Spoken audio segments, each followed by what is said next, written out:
지금 보고 계신 행성은 놀랍게도 지구가 아닙니다. 지구와 매우 흡사한 모습을 하고 있는 이 외계 행성은 트라피스트-1E입니다. 이 행성은 항성 트라피스트-1의 주위를 공전하는 행성 중 하나입니다.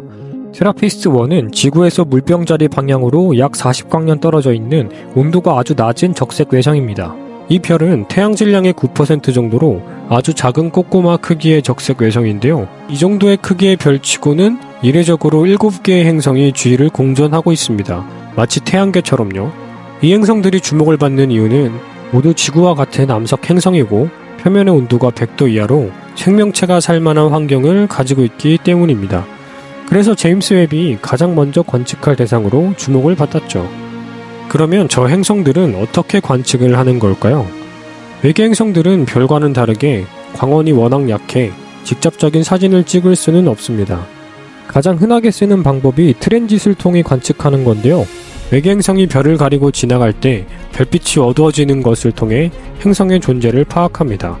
분광의 형태에 따라 행성의 크기를 구분하고요.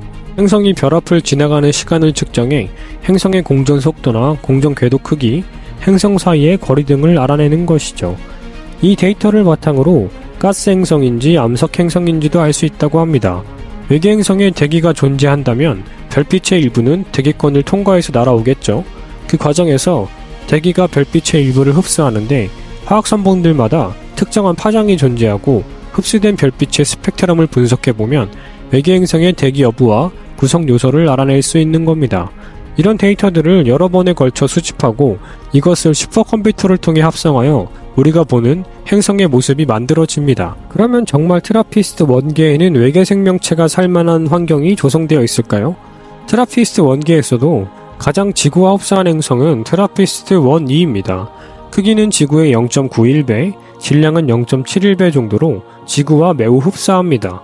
중력도 지구의 93% 정도라고 하죠. 만약에 대기가 있다고 가정하면 표면 온도가 지구와 아주 흡사할 가능성이 높습니다.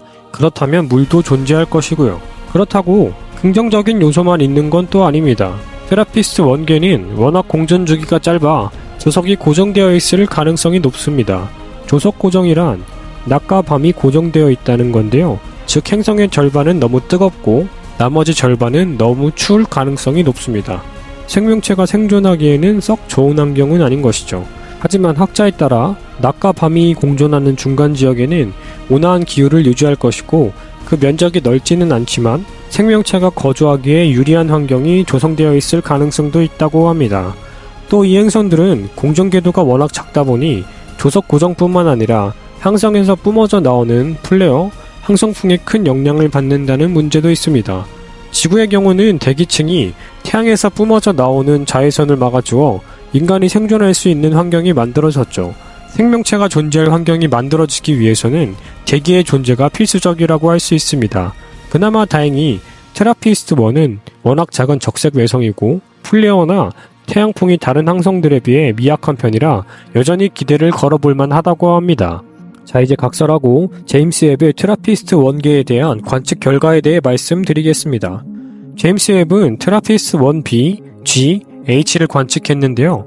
트라피스트-1b의 표면 온도는 500켈빈으로 표면에 대기권은 존재하지 않는 것으로 판단됩니다. 대기권이 없기 때문에 사막처럼 낮에는 뜨겁고 밤에는 차갑게 식어버리는 극단적인 일교차로 생명이 살기에는 적합하지 않다고 합니다.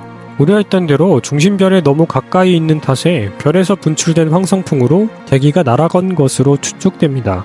트라피스트-1의 경우는 태양에 비해 질량이 아주 작고 처좋은 적색 외성이라고 했었죠. 이런 형태의 별은 문제가 한 가지 있습니다. 태양의 경우는 약 1000만 년 정도면 주계열성으로 진화하지만 이렇게 가벼운 별은 주계열성이 되기까지 수십억 년이 걸립니다.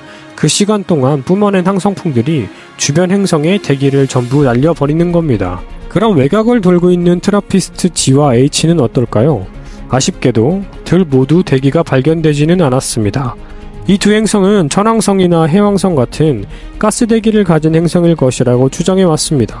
하지만 예상과는 다르게 수소 기체를 전혀 발견하지 못했고요. 유의미한 대기를 가지고 있지 않은 것으로 판단됩니다. 외계 생명체의 가능성에 큰 기대를 두고 있었던 만큼 실망스러운 결과일 수도 있습니다.